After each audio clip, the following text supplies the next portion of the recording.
you have a history of being on camera for other reasons. Yes, I started out on mainstream, and probably the thing that I am most remembered by and most the folklore has happened because I was on Boy Meets World. Because there's a lot of different levels of fame, and I feel like children's TV, like if you can be on like a really important show that is aimed at kids, that just gives you this like level of fame because kids just watch the same shit over and over and over. That anyone who's on those shows from that era of our life is just like so ingrained, especially because it was limited what there was available for us to watch. So those shows were all so much bigger. I mean, Boy Meets World was like one of the biggest things in my childhood. So when I saw you on the scene, I was like, holy fucking shit, this is crazy.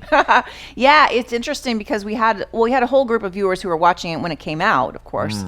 But then it was on the Disney Channel for years too. Yeah. And so we'd get new viewers, and I'd have, young people come up to me and say, oh, I love the show. Like, what's going to happen next? I'm like, I haven't filmed it for several years now. And like, but it has whole generations of viewers. And it's funny, at the time, when we were filming, we didn't realize it was that popular. I mean, we knew it was doing well, and we were on for a long time, and they had been on years before I came in. But there's other more popular shows. You're not like, you're probably thinking that this is just kind of normal in a way because you're not realizing that every episode you film is going to get replayed a million times, many millions of times after. Yeah, and also we didn't have the internet to the degree it is now, of course, and so there wasn't like Twitter to see like what everybody was thinking, what the reaction was, or how many fans, or how many followers you had, or whatever. The TV network would just have to tell you. Yeah, right? and they really didn't.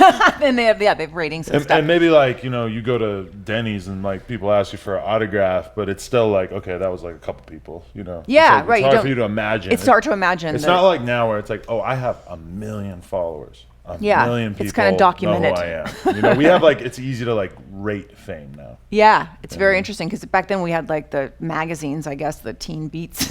Yeah. Did they start putting you in those? They had a lot of stuff like that. Like, yeah, and I especially, I was on a soap opera before that too, so that I had a lot of that teen kind of stuff. Who was Corey's friend though? Sean? Yeah, Sean. He was the hottie. He was, my crush. I mean, he just was like a yes, like, he was. For me, as like an ugly young boy, not particularly good looking, I was looking at him like, what the fuck? That's like JTT. Like, you were looking at all those dudes like, You're like literally naming all the posters on my wall as a kid. Those were himbos to us. Like, they're just going to be able to float through life. What's a himbo?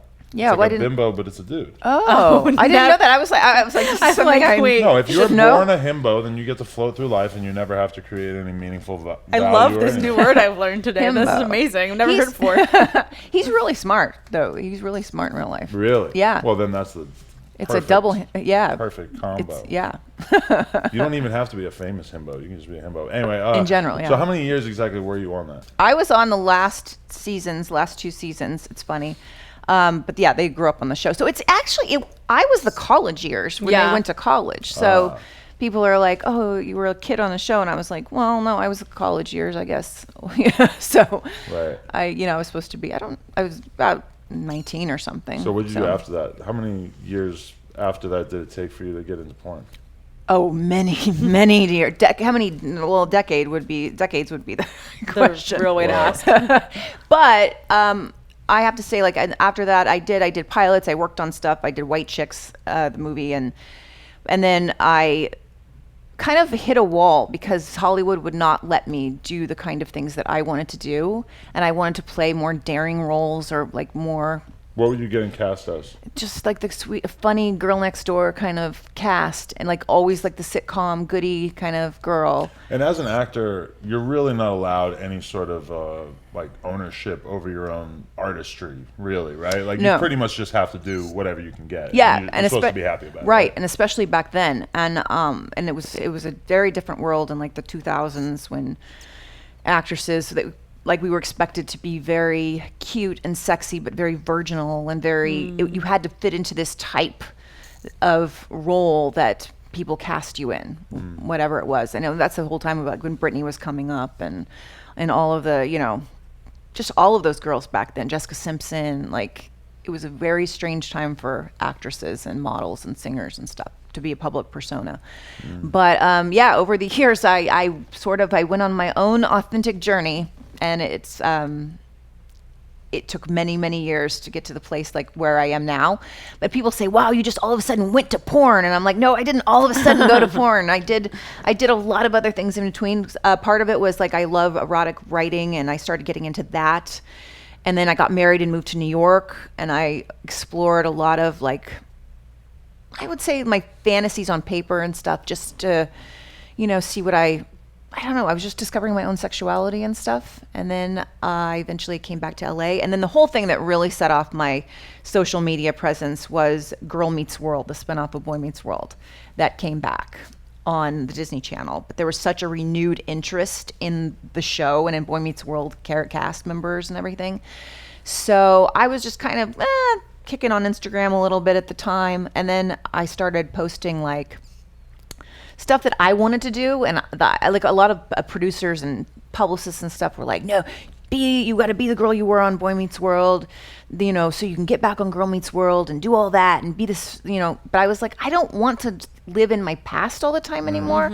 I mean, it was a great experience, but it's kind of like if you went to high school and you had a great time in high school, but you want to live in high school for the rest of your life. Yeah, no, that's so true. I started doing my own things, like doing cosplay, because I was really into cosplay, and I still am. But I started posting sexier pictures just because I just love to do that. And my fans responded, and I really started like getting fans not only from my past on Boy Meets World and the show and everything, but also new fans that were interested in like my other avenues of my talents. But it also created a controversy with Girl Meets World and everything. So, and with people at Boy Meets World, not the cast necessarily, but what was the controversy? Disney and the producers, especially like the executive producer. I wasn't even doing porn at the time. I was just doing sexier kind of pictures and cosplay. But and like, had you already done porn? No. No. Okay. No, not at this point. I had done provocative stuff. I think the closest thing that at that time I had done to porn, for like porn wise, was I did an international Kiss a Ginger Day photo shoot, like a little setup gimmick kind of thing. And I got Elle Alexandra, who was a lesbian porn star at the time. And we were just going to do a little slumber party, kiss. And we did do that, but we ended up getting completely naked and posing for super erotic photos.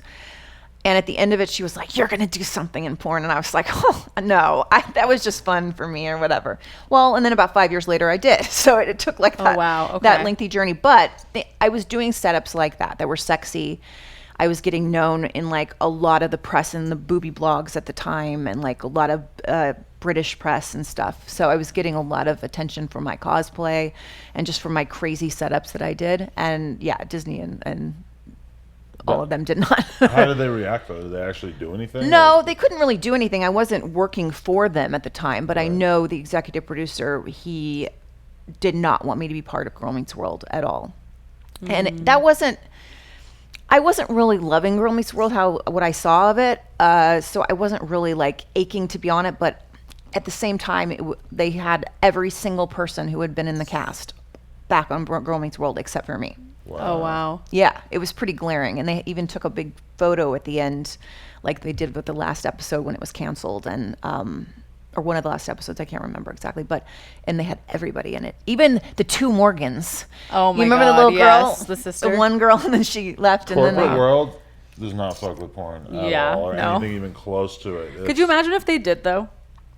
I feel like... I mean, if I'm the owner of Disney, or I have any kind of say at Disney... I mean, I can't say the owner of Disney was... We can't take these fucking risks. Like, we have insanely conservative people who watch our programming. The world, yes, in LA and New York, maybe seems like it has advanced a lot. In the center of America, where everybody's watching Disney Plus, probably not. It seems like they just can't take those risks, Yeah, it's funny though at the time because I hadn't done any porn. I hadn't even really. That's true. You're cosplaying. Yeah, and I was like sexy. I mean, it would be like if I posed. I hadn't even really.